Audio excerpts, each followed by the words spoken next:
The number of people killed in a Taliban attack on a military base in Afghanistan has risen to 140, and that makes it the deadliest strike yet by the terrorist group against the army since the U.S. intervention began in 2001. Well, these pictures reportedly show the vehicles used in the assault. The perpetrators, dressed in Afghan military uniforms, attacked the base during Friday prayers at a mosque there, and it's believed that the assault lasted several hours, during which two of the attackers blew themselves up. Local journalist Bilal Sarwari reports for us. What we do know from sources inside the base in the city of Mazar-e-Sharif, some of the best officers and soldiers with years of counterterrorism experiences are among those killed. We understand that at least 10 attackers wearing Afghan National Army uniforms, carrying badges which of course were fake ID cards, managed to target this base, posing as soldiers from a front line who needed help for two soldiers who had got wounded on the front lines. This is also the most blatant intelligence and security failure. President Ashraf Ghani of Afghanistan has flown to the army base where he met with the officials. He's visited those wounded. He has paid his respects. We've seen some coffins. So we're still hearing more, but no doubt once these coffins go back to the country's provinces, it will be a very difficult moment for many families, for many mothers, sisters, and fathers. Taliban's presence across the country has been expanding. In 2015, they controlled 35 districts, but by March this year, they had already gained another 6. Some 40 more are believed to be contested, and yet the U.S. government doesn't consider the Afghan Taliban a terrorist organization. The previous administration was even keen on inviting them to the negotiating table. Well, to discuss this further, we can now cross live to military analyst Kamal Alam. Thanks so much, Mr. Alam, for joining us here on RT International. First off, how could the Taliban kill so many people at a military facility?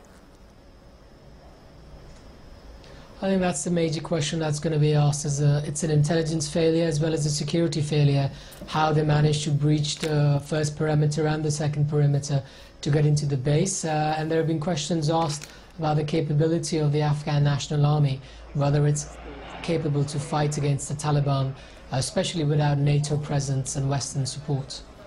Okay, well, the U.S. has for a long time been trying to get the Taliban to the negotiating table. Let's now take a listen.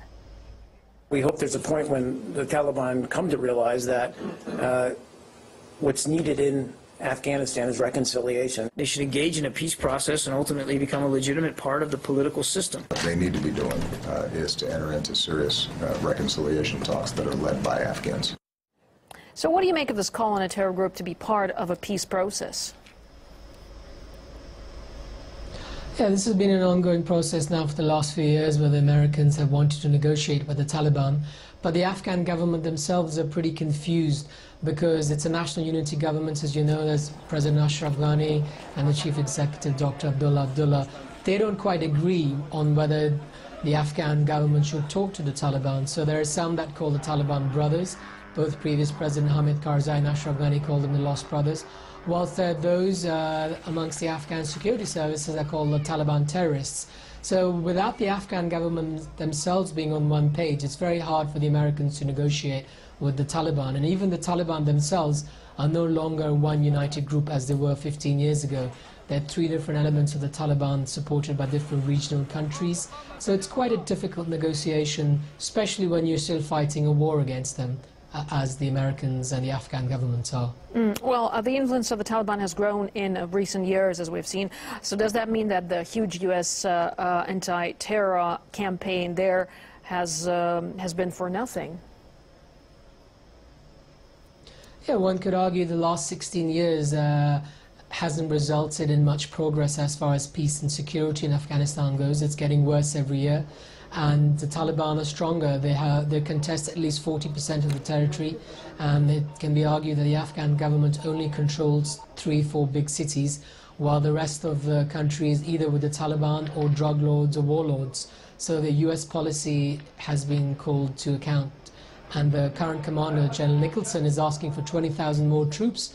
It's going to be hard. Even if those troops come, one cannot see a proper cohesive strategy to defeat the Taliban. Okay, well, going to the question of the recent attack, you know, it came just days after the U.S. dropped its biggest non-nuclear bomb on an ISIL target in the country. Could the two incidents be connected in any way? Perhaps. I mean, that target was allegedly against ISIS rather than the Taliban, so there are two different groups there. There's also fighting between the Taliban and ISIL. So the Taliban and ISIL do not cooperate. They are basically in a turf war to control territory in Afghanistan. They do not cooperate with each other. So the American bombing probably is not directly connected to this attack. These attacks have been happening on various degrees and various scales for the last many years. But as every summer approaches, it's the fighting season in Afghanistan, and we'll see more of these attacks. And at the moment, we have to wait and see how the Americans respond, whether the extra troops arrive quickly. If they arrive quickly, are they going to fight, or are they going to be in the background giving support? Well, certainly, to the Afghan it's National Army? hard to make any predictions and say for sure what's going to be happening, as the situation is quite volatile. But for now, though, thanks so much for talking to us, Mr. Kamal Alam, military analyst, live from London.